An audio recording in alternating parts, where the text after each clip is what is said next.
Fulton J ഷീനും ദിവ്യകാരുണ്യ അത്ഭുതവും. Fulton J Sheen നവവൈദികനായിരുന്ന കാലം ഒരു സായങ്കാലത്ത് അദ്ദേഹം തൻ്റെ ഇടവകയിലെ ജനങ്ങളെ കുമ്പസാരിപ്പിച്ചുകൊണ്ടിരിക്കുകയായിരുന്നു. അന്ന് ആ കാലത്ത് പതിവിലും അധികം പേർ വിശുദ്ധ കുമ്പസാരമെന്ന കരുണയുടെ കുദാശയ്ക്ക് അണഞ്ഞിരുന്നു. ഒരു യുവതിയും വന്ന് കുമ്പസാരക്കൂടിനടുത്ത് മുട്ടുകുത്തി. അച്ഛൻ അവരെ ആശീർവദിച്ചു. എന്നാൽ കുമ്പസാരം നടത്തുന്നതിന് പകരം അവൾ പറഞ്ഞത് ഇങ്ങനെയാണ്: അച്ഛാ, എനിക്ക് കുമ്പസാരത്തിൽ വിശ്വാസമില്ല. അപ്പോൾ പിന്നെ എന്തിനാണ് നീ കുമ്പസാരക്കൂടിന് സമീപം വന്നത് എന്ന് അച്ഛൻ തിരക്കി. എൻ്റെ അമ്മയുടെ നിർബന്ധത്തിന് വഴങ്ങി അമ്മയെ കബളിപ്പിച്ച് തൃപ്തിപ്പെടുത്താനാണ് ഞാൻ വന്നത് എന്നവൾ മറുപടി പറഞ്ഞു. നിനക്ക് കുമ്പസാരത്തിൽ വിശ്വാസമില്ലെങ്കിൽ നീ സമാധാനത്തോടെ മടങ്ങിപ്പോവുക എന്നായിരുന്നു ഫാദർ ഫുൾട്ടൻ ജെ ഷീൻ അവൾക്ക് നൽകിയ നിർദ്ദേശം. ആ യുവതി കുമ്പസാരിക്കാതെ മടങ്ങിപ്പോയി. ആ നല്ല വൈദികൻ പിന്നീട് താൻ കണ്ടുമുട്ടുന്ന ഓരോരുത്തരോടും ഇങ്ങനെ അഭ്യർത്ഥിക്കാൻ തുടങ്ങി: നിങ്ങളുടെ സമയം അനുവദിക്കുമെങ്കിൽ എൻ്റെ നിയോഗത്തിൽ 1 മണിക്കൂർ പരിശുദ്ധ കുർബാനയിൽ എഴുന്നള്ളിയിരിക്കുന്ന ദിവ്യ ഈശോയെ ആരാധിക്കുക. നിരവധി വിശ്വാസികൾ അച്ഛൻ്റെ നിർദ്ദേശം ഗൗരവമായി എടുത്ത് അപ്പോൾ തന്നെ ആരാധന നടത്തുകയുണ്ടായി.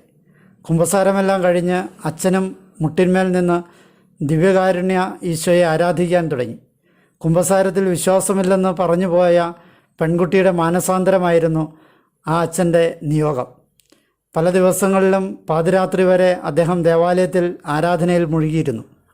അധികം വൈകാതെ ഒരു ദിവസം പള്ളിയിലെ ലൈറ്റുകൾ അണച്ചിരുന്നുവെങ്കിലും 11 മണി ആയപ്പോൾ പള്ളിയുടെ കവാടത്തിൽ ആരോ ശക്തമായി മുട്ടുന്നത് അച്ഛൻ ശ്രദ്ധിച്ചു. അദ്ദേഹം എഴുന്നേറ്റ് ചെന്ന് കതക് തുറന്നു. ഒരു യുവതിയും അവളുടെ അമ്മയുമായിരുന്നു അച്ഛനെ കാത്ത് പള്ളിക്ക് പുറത്തു നിന്നിരുന്നു. യുവതി മുന്നിലും അമ്മ പിറകിലും. എന്താ മകളെ, ഈ അസമയത്ത് നിങ്ങൾ ദേവാലയത്തിലേക്ക് വന്നത്? അദ്ദേഹം ചോദിച്ചു. അച്ഛാ, ഞാനാണ് ഒരിക്കൽ കുമ്പസാരക്കൂട്ടിൽ വന്ന് എനിക്ക് കുമ്പസാരത്തിൽ വിശ്വാസമില്ലെന്ന് അച്ഛനോട് പറഞ്ഞത്. അച്ഛൻ എന്നോട് ക്ഷമിക്കണം. എൻ്റെ കുമ്പസാരം അച്ഛൻ ഇപ്പോൾ തന്നെ കേൾക്കണം. ഈശോയുടെ കാരുണ്യം അച്ഛൻ്റെ നാവിലൂടെയും എനിക്ക് കരഗതമാകട്ടെ. ദിവ്യകാരുണ്യ ഈശോ പ്രവർത്തിച്ച അത്ഭുതമെന്നാണ് ഫുൾട്ടൻ ജെ ഷീൻ പിന്നീട് ഈ സംഭവത്തെപ്പറ്റി വിശേഷിപ്പിച്ചത്. ഇത്തരത്തിൽ ചോദിക്കുന്നതിലും ആഗ്രഹിക്കുന്നതിലും വളരെ കൂടുതൽ ചെയ്തു തരാൻ കഴിവുള്ള ദിവ്യകാരുണ്യത്തെ ആരാധിക്കുകയും സ്നേഹിക്കുകയും ചെയ്യാം.